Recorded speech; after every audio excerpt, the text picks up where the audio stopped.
Good evening, students. I welcome you once more to yet another online class. Today is going to be our last online class, and I will also be giving you an assignment. I hope you're all doing great and seriously adjusting to the new lifestyle dictated by the coronavirus. God will really see us through. So today, like I said, it's going to be our last class online. And then you prepare for your exam. Your exam will be strictly on the things we have done in class. It will not go beyond that. So read all that we have done in the class. Study all that we have done in the class. You have your textbook to complement the class notes. So read them. You also be doing an assignment. You also be doing an assignment which has 40 marks. The assignment has 40 marks, while your exam has 60 marks. So take note as I read out the assignment. Assignment is social trends in educational provision in Nigeria and its planning implication. Social trends in educational provision in Nigeria and its planning implications. I would have written it out on your WhatsApp page, but I'm reading it out, as also a test to know whether all of you really listen to my lectures and jot down things. So anybody who is not able to follow up this class, read out what I've just said now, will not be able to do the assignment, except maybe your friends will give you. Let me take it again. Social trends in educational provision in Nigeria and its planning implications. That is the assignment. It's part of your exam. Your exam will have 60%, while this assignment will have 40%. You must write it in such a way that it can be publishable. You must present it in such a way that it can be publishable. So it will take all the necessary conditions that publishable papers. It must follow all the formats. It must follow the format that publishable papers take. It will have an abstract, it will have an introduction, and it will have the body of the work. It will have a conclusion. It will also have a recommendation. Then the reference page. All this must be included in this assignment. I wish you the best. I must sincerely say that it has been nice and pleasurable being with you all this while. It's been worthwhile teaching you online, and I really enjoyed every bit of our class. God bless you as we listen to the last class. Our last class will be examining social analysis and educational planning. We will be looking at social analysis and educational planning. Social analysis and educational planning. Even though I have taught us about social groups before now, let me re-emphasize again. When we say social is linked to society. Anything social is linked to society. It has to do with social life. It has to do with people's social life. And social life is all about living in group and group existence. Social life is all about living in group and group existence. So anybody who decides to live alone outside where people live, such people are called hermits. People who live alone, maybe in the secluded area. So you say someone is living a hermit life, it means you are living alone. But anybody who is not living alone and is living with people, that is group life, and that is social life. So social life has to do with people living together. Now, and for social life to make meaning,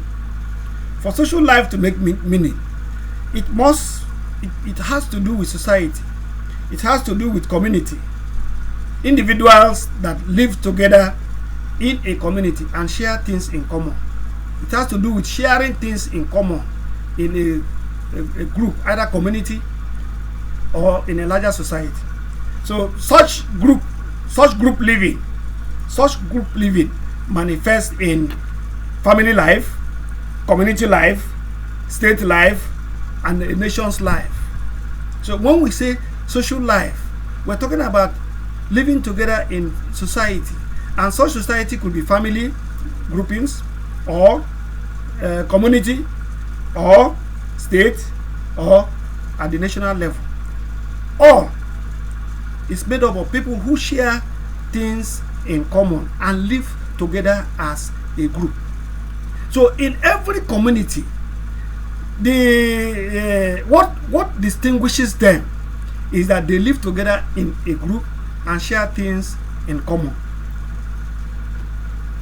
Now, when we talk about social analysis is the practice of systematically examining social problems as it has to do with a given society.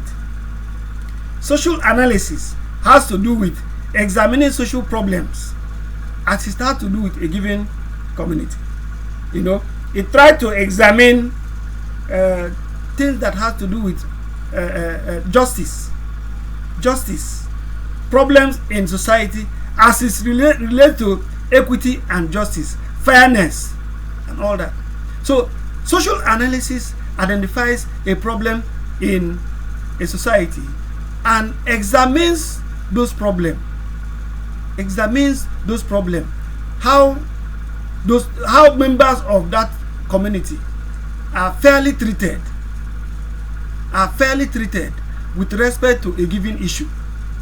In this our own case now, the issue in question here is education. So we are examining, we are doing social analysis of educational provision in Nigeria, and then examine the planning implications. We are doing social analysis of the educational problems in Nigeria, and then examine the planning implications. So first, we will first of all try to identify what the provision on education concerning every citizen in Nigeria says. What does education for every citizen of Nigeria holds? And now, to find the answer to that, we refer to the National Policy on Education, Section 1. Section 1, you know, page 7 of the National Policy on Education. It has to do with the Nigerian philosophy on education.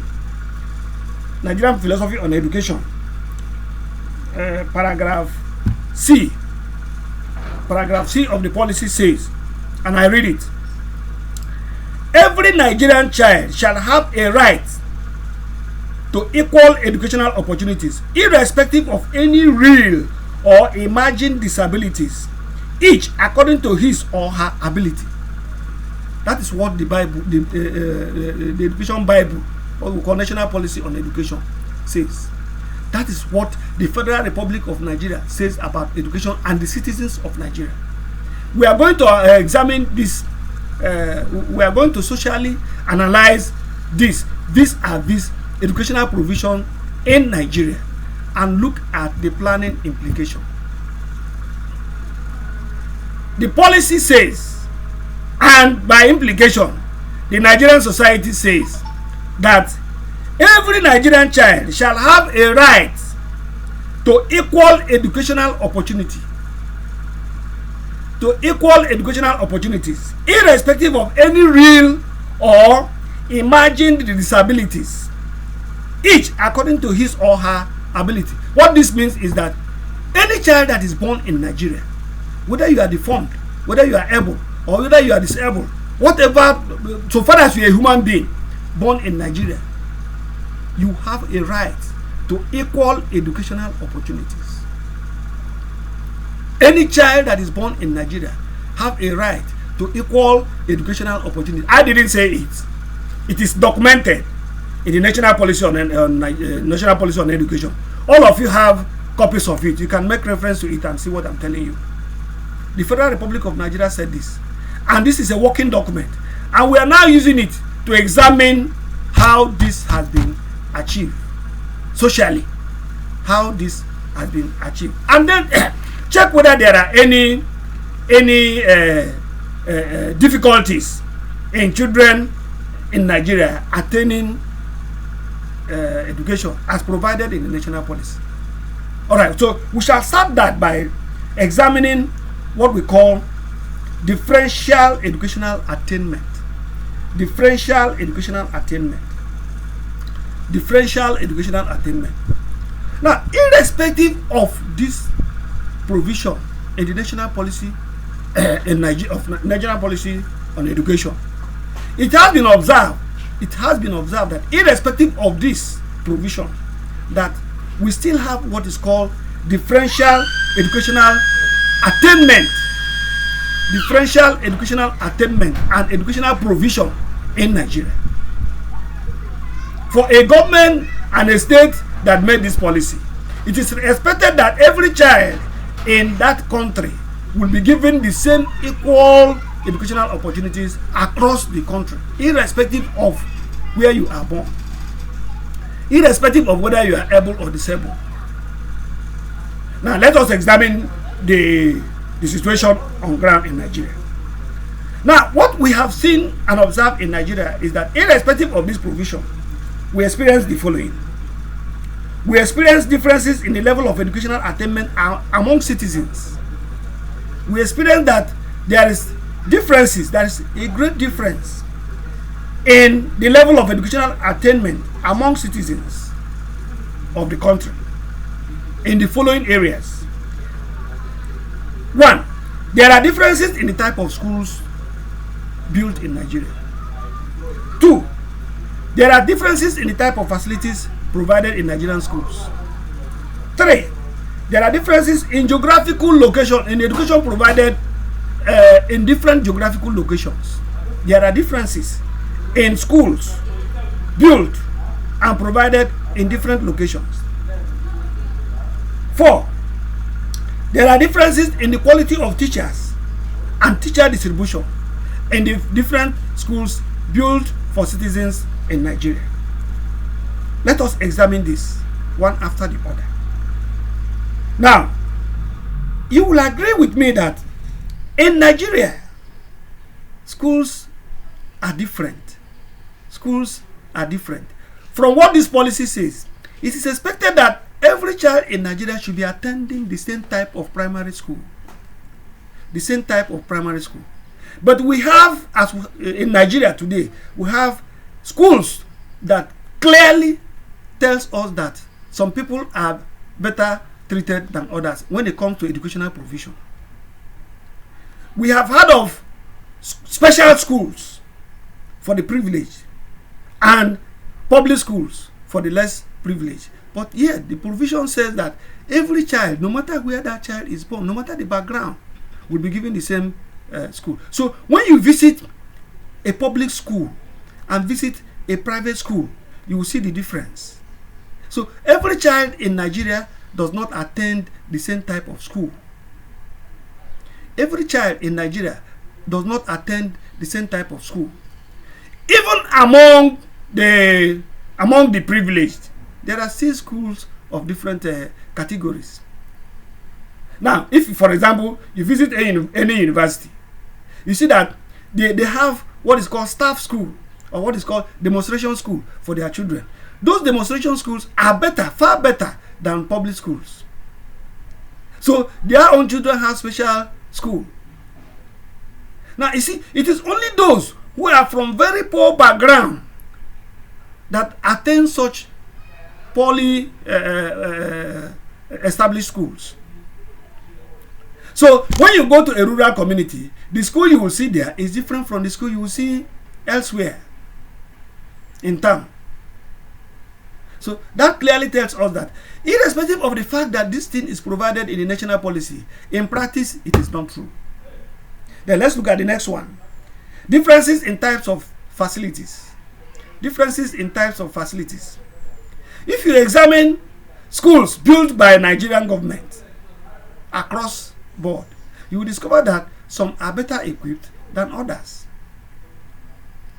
Some of you are teachers, you know what I'm talking. Those of you teaching in rural school, you know that schools in rural school don't have equipment. They don't have science laboratory. They don't have libraries. And then when you visit schools in Port Harcourt or schools where the children of the privileged attend, you see that they have all the facilities. They have library, they have laboratory, they have every facility. They have electricity. But in rural schools, these things are not there. Now we also have differences in educational attainment as a result of geographical location.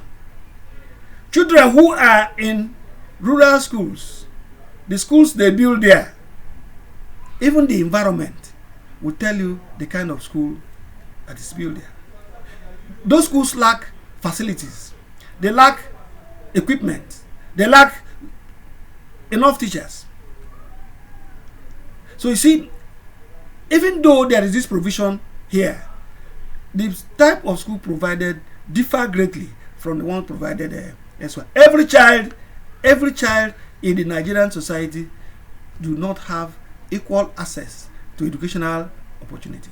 And what is the end result of this? The end result of it is that children who attend the schools that are not well provided, that are ill-staffed, that they don't have equipment and all that, academically will be weak. They will be academically weak. And if they are academically weak, it means their educational attainment will also be affected. Among this class of children, their dropout rate is high. The dropout rate among this class of children is high. Now, socially, the miscreants and those who are deviants are found among this class because education is not able to take care of them, and therefore they are vulnerable to social vices. Now, that is on differences in educational provision. So, irrespective of the fact that the provision is made there that every child will have equal educational opportunity, no matter the person's disability or ability, we still have practically, in practical terms, schools of great difference. Schools of great difference. So that has given rise to what is called differential educational attainment in Nigeria. We have it. Differential educational attainment, because the schools provided are not of the same status, do not have the same type of teachers, do not have the same facilities. For that reason, it has resulted in what is known as differential educational attainment among citizens. Now, we still have another discrepancy in the area of class. Even though the national policy provides that every child shall have a right to equal educational opportunity, as it is stated here, but in practice, there is class differentials in educational provision. There's class differentials in educational provision. Now, in Nigeria, we have three classes of people. We have the upper class, the middle class, and the lower class. The upper class, the middle class, and the lower class. Irrespective of this provision, these classes have different. The children from these classes attend different categories of schools. But meanwhile, it has been provided that every child will have equal educational opportunity. But in practice, we have three categories of class of people and three categories of educational provision. There are schools for the very rich, the top class.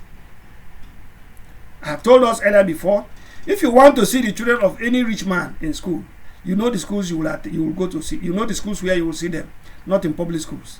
So the public schools are meant for children of the lower class. So the type of school a child attends reflects the class of that child. It reflects the class of that child. Unfortunately, when I was attending primary school in my own time, it's like the practice then didn't differentiate. My parents were of poor background, and I attended a public school then. And in that public school, I attended with the children of permanent secretaries.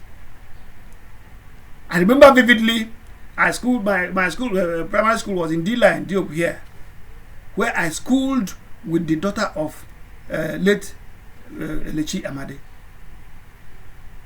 We attended the same primary school. State School 2, Orobum, Joe, was where I attended. And I was in class, the same school, with the daughter of Ilechi Amadi. I was in the same school with children whose parents are permanent secretaries and all that. And my father was just a mere pupa. We attended the same school.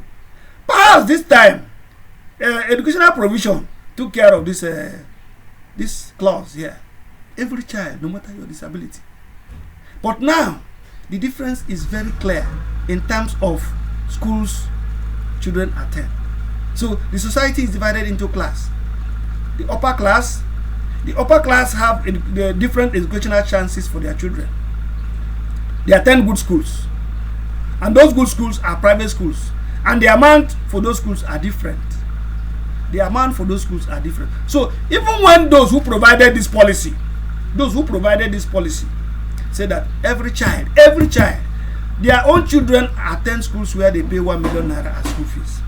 They attend schools where they pay 500,000 naira as school fees. So the whole thing is clear. So we bring this to public notice so that you will understand how education is provided.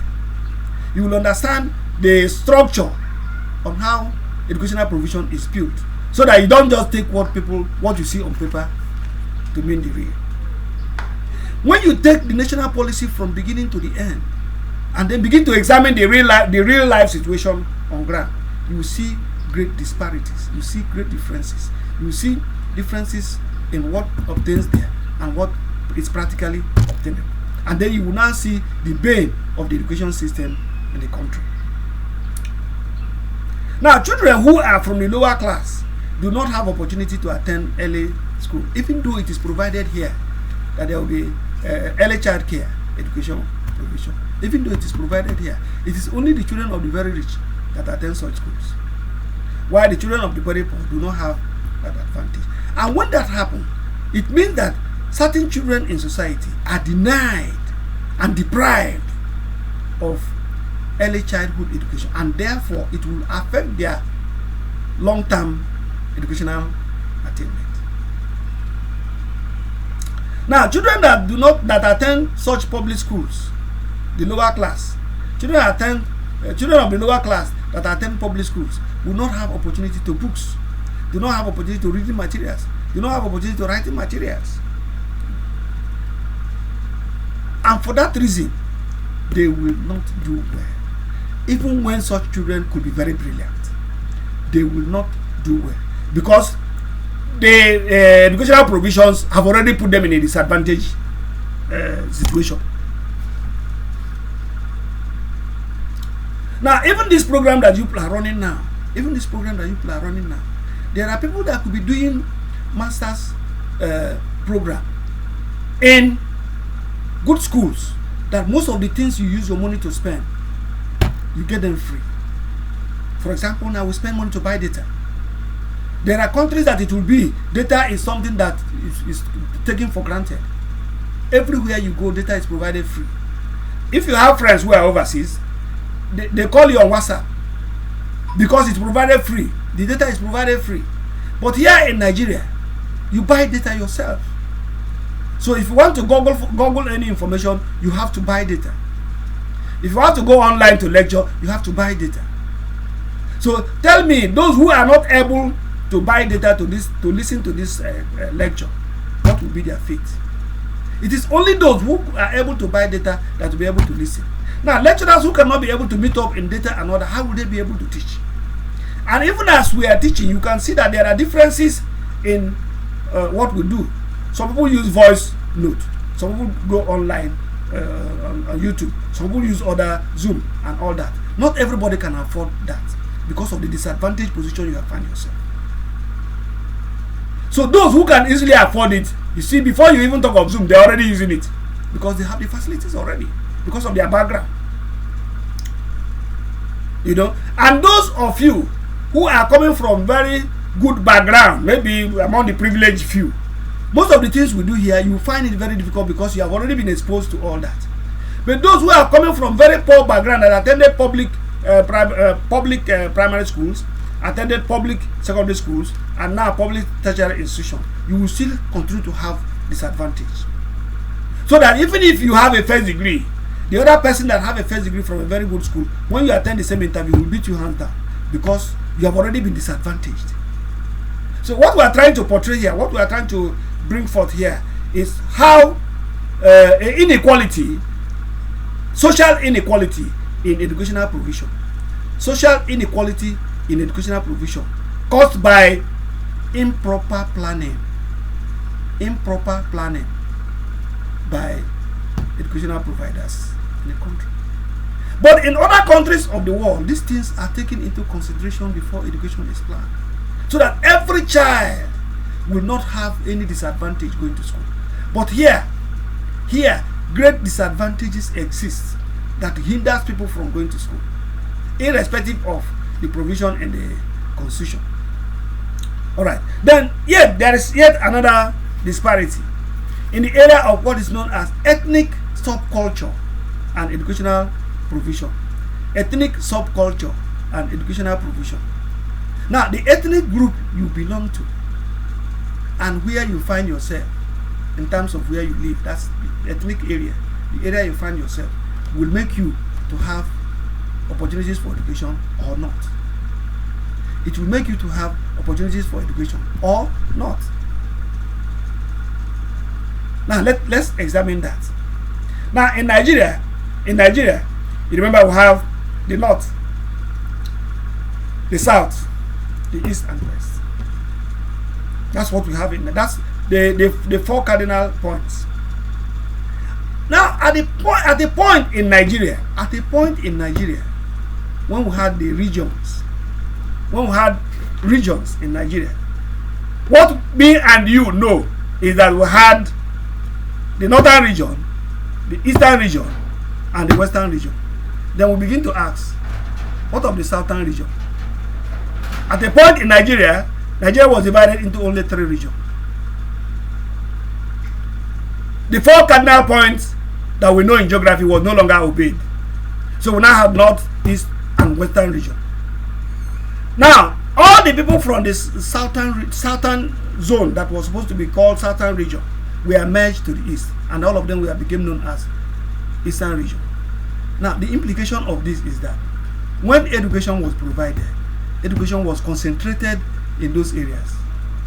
The eastern regional government built schools and located them in the east. The western regional government built schools and located them in the west. The northern region built schools and located them in the north. What of those from the south? You see, they are already disadvantaged. So that has created imbalance in educational attainment from the onset. Those regions where schools were not built. Now, the eastern region where all of us from River State here belong to them. What happened? The first secondary schools that were built in the east. So we have government college Umuahia, government school Ozakole. You know, so for you to attend school from River State here, you must attend school in Umuahia.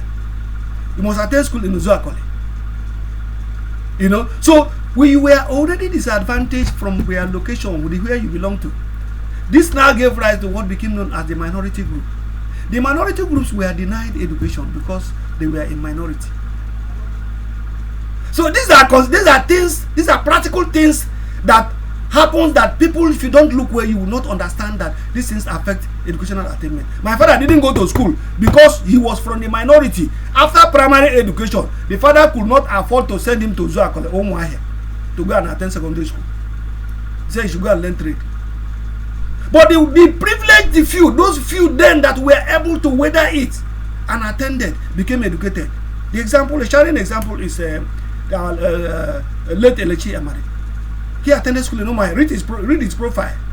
There was no secondary school in River State. That was the direct result of where you belong to, the ethnic subculture you belong to. Now, because Western education was not used as a means of inculcating training and skills to the citizens, the pattern and the manner in which education was distributed now affected the greater majority of people. Now, the implication of this is that while the West that embraced education first and the East that also had opportunity were training their manpowers, we were backward. So when it was time to gain independence, it was them that occupied the political position. The minorities were crying because they didn't go to school. They didn't go to school. The North, in their own case, is that they shot themselves on the foot. They did not receive Western education, and they forgot that the colonial masters were using English as a lingua franca, and that the economy was taking the toll of the Western economic system. So by the time Nigeria was to attain independence, they discovered that they were already backward educationally because they did not embrace Western education. They didn't allow the missionaries to come. And another political gimmick there is the colonial masters that brought education to Nigeria and brought it in through the missionaries. The question that people keep asking is, in their own country, was it the missionaries that provided education? Was it the missionaries and missionary agencies that provided education in their own country? The answer is no. Education was provided by government and distributed among the citizens. But in the case of Nigeria, they allowed the missionaries to introduce education, and in the process, missionaries were only concentrating in areas where they were received. So even if you are not a Muslim, but you did not receive Christianity, it means schools will not be cited in your area. So you see how most communities were not able to acquire education. Now, this primary school that we are taking for granted that is littered everywhere, in the 60s, it was a rare privilege.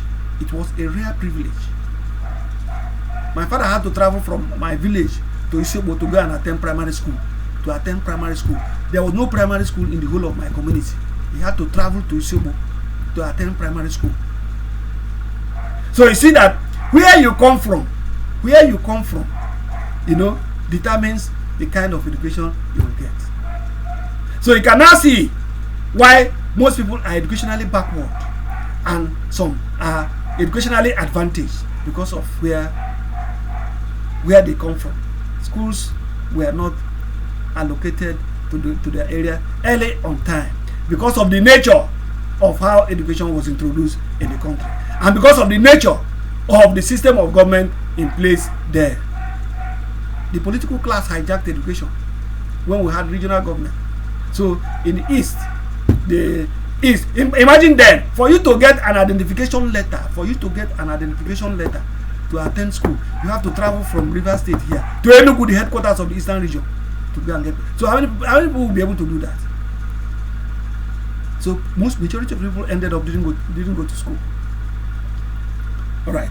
So you can see how ethnic subculture affects educational attainment. All right. So this now has resulted into what is now known as educationally disadvantaged and educationally advantaged communities. Educationally disadvantaged and educationally advantaged communities. So even when school now started coming down, it is only those areas where schools were cited first. It is only those areas where schools were cited first that had the advantage. So children from those areas will attend school early enough and then beating the other areas that didn't have school. And this pattern has continued even up to today. That is why some areas can boast of 1,000 graduates, while some areas are still battling to reckon with graduates. Some areas, or I have a friend when we had our PhD, we were celebrating, and she said she didn't have any reason to celebrate because in their family they already have 5 PhD holders. So what is she going to celebrate? But there are communities, even as we talk now, have not gotten 1 PhD.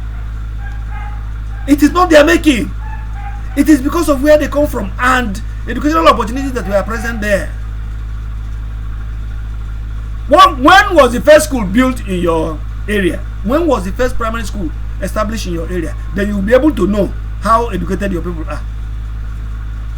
When was the first secondary school established in your area? Then you'll be able to know how educated your people are. How equipped are the schools in your area? Then you'll be able to know how educated your people are. So these are the factors. These are the factors that, the social factors that affect educational attainment. You know, so given all this, how can these problems now be addressed using educational planning? That's why we are doing this analysis. How can these problems now be addressed using educational planning? Now, these problems can be addressed using educational planning. It can be addressed in a number of ways. Now, because of this situation which I have recounted here, educational planning now takes into consideration what is called educationally advantaged area and educationally disadvantaged area. Educational advantage area and educational disadvantage area. So some areas now in Nigeria are recognized and regarded as educationally disadvantaged area, and those areas are the minority zones. Rivers State is one of them, and of course the North is also regarded as educationally disadvantaged area because they didn't embrace education on time, and that keep affecting them. So what it means that in planning and distributing educational facilities, these areas must and should be given priority attention. These areas that have this problem should be given educational, more educational attention in the provision of educational facilities to ameliorate this problem. Then two, there's also what is now known as quota system. Quota system is devised as a result of this problem, social inequality created, so that such areas will be given opportunity to go to school. So that is why it is popularly said that in every school, the area where that school is located will have higher share in admission policy, what is now known as catchment area. And then those areas that are disadvantaged, will be given more opportunities for admission to begin to address the shortcomings in their educational attainment. Then we also have the catchment area. So if a school is built in your community now is the catchment area. So it means that people within that zone should be admitted first, should be given the opportunity of getting admission. So it is against this background that most state governments, most communities now decided to go into educational provision. It is against this background that most communities, most state governments and most communities started going into educational provision. So that's why in most communities we have community secondary school built by such communities. Shining example is the Edward-Adiele community school. Edward-Adiele County Grammar School was a community school built to address the problem of poor educational provision. County Grammar School Ahoda is also the same thing. And up to today, we still have the school in my community is a community school built by community effort. When communities realize that to occupy position in government, your people must go to school. And if your people are not educated, they cannot rise to a certain level in government.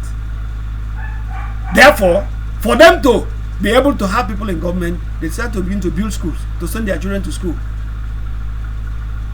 Government too, knowing very well that the federal government has been lopsided in the siting of schools. So okay, if that is the case, to solve this problem, we shall also begin to build our own school. That is why through politics, the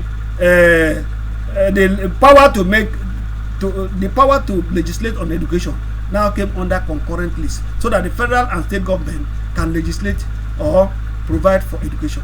So most schools now, most states now started building their own schools. That's how Rivers State was able to build Rivers State University of Science and Technology, now Rivers State University. Built the Rivers State College of Education, former ATTC, which was upgraded to College of Education, and then started building schools everywhere. Okilo, during his time as governor, embarked on educational provision, making sure that every community had a school. Every community had a school to address the backwardness created by where we belong to. You know, so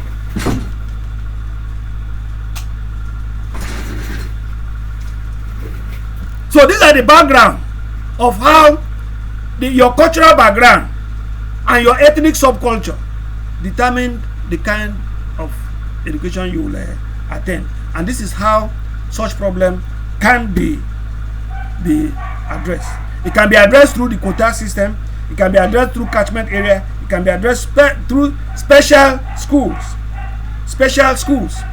Now, because of certain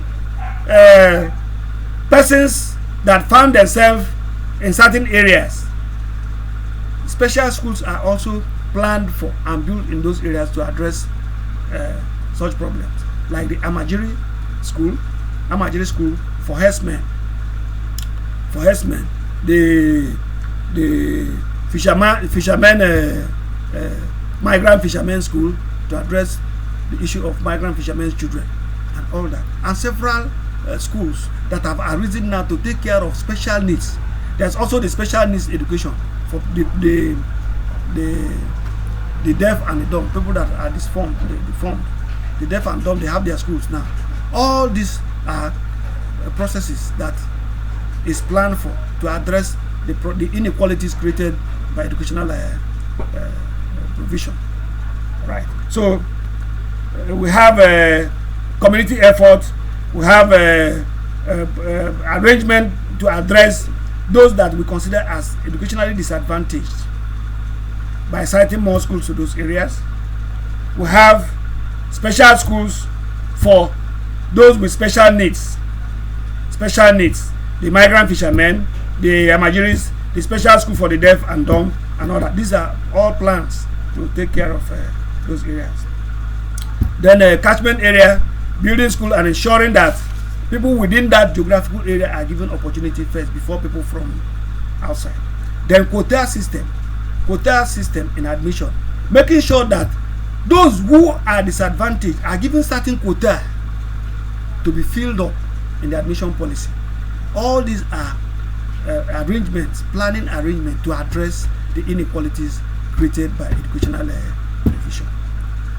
My dear students, I think this will bring us to the end of today's class.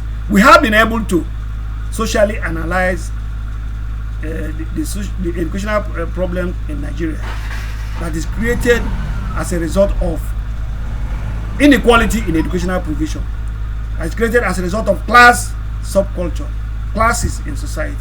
That is created as a result of ethnic subculture where we belong to. You know, all these are social problems that have resulted to unequal educational chances. And to address these unequal educational chances, planning must be able to make sure that those who are disadvantaged have better opportunities, better schools, better facilities. And then there are special schools for special needs children. There is also the catchment area policy, and then there is also the quota policy in educational attainment. With this, we come to the end of this class and the last of our class. You still have a lot to learn. You have a lot to learn. You have books to read. You have informations to gather. You have a lot more to read up on in the area of social context of educational planning. It is said, the Bible said that the harvest is plenty, but the laborers are few. A lot of things to do within the social context of educational planning. Too many things to read, but the students' ability to carry out further research and read these things will give you more information. What I have done is just to scratch the surface or a tip of the iceberg on social context of educational planning. You have a lot to uncover yourself. But however, I think I have laid the foundation. The stepping stone for you to make progress. I look forward to students that will make more and better contribution in along this line than what I have done. I look forward to bringing it to students who will understand the fabrics, the social fabrics on which educational planning is anchored, and be able to teach them better than I have done. On that note, my dear student, God bless you and good night.